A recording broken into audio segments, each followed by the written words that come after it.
In the 1950s, a group of scientists put the Emma form of wheat through intensive crossbreeding. But what was never addressed was the effect on the body, especially the effect on the gut and other parts of the body. The hybridization of this wheat created an incredibly complex brute protein or gluten structure.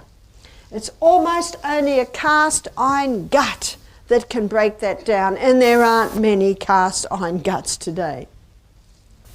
Whereas spelt and kamut, they both have retained that fairly fragile structure. Now, if that hybridized wheat is made into a sourdough bread, the sourdough bread is a cultured bread, and that bread particularly breaks down the protein or the gluten structure of the wheat. And so the sourdough bread or the sourdough wheat is now a much less complex protein structure.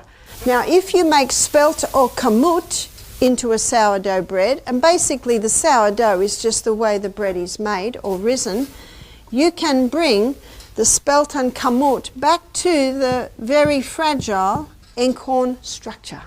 That's why the sourdough bread is superior, because it is a cultured bread that basically just about pre-digests your grain. Now, if a person has an intolerance to the wheat, and many do, one of the reactions is excess mucus is created. And that excess mucus is sitting in the eustachian tubes. Also, if a person cannot handle dairy products, that can also create excess mucus in the eustachian tubes. So if someone has excess mucus and can't breathe through their nose, my suggestion is to stop the wheat. In fact, I could almost have an answering service on my phone. Stop the wheat, dairy, refined sugar. Next. Stop the wheat, dairy, refined sugar. Now, you can eat a slice of bread and it'll be out of your body in 24 hours, but the effect can remain for up to 2 months. So it's a bit of patience there. You've got to wait for that to be out of the body. So back to our nose breathing. And that's also your sleep apnea machine. A lot of people need that because of mucus that's up in here. There's a question, can you get off the sleep apnea machine? You can when you stop the wheat, and you can when you lose weight. How do you lose weight? Stop the wheat, dairy, refined sugar. How can you clean up the mucus in the eustachian tubes? Stop the wheat, dairy, refined sugar. I could just have a recorder here and keep pushing it, couldn't I? Is it that simple? Well, just about. Just about. How do you know if you've got an intolerance to? Stop the wheat, dairy, refined sugar. Watch and wait and see what happens. Okay, we're coming back to our going through the mouth. In the mouth is a lot of mucus, and that mucus can trap microbes.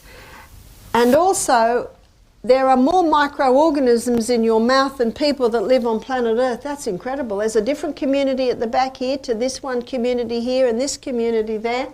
And to create a proper balance in the microbes that are in your mouth, it's being fully hydrated, eating a plant-based diet, stop the wheat, dairy, refined sugar, because the sugar also feeds the microbes that are living in the mouth, the pathogenic ones that can start eating away at the enamel on your teeth, and no one likes the dentist.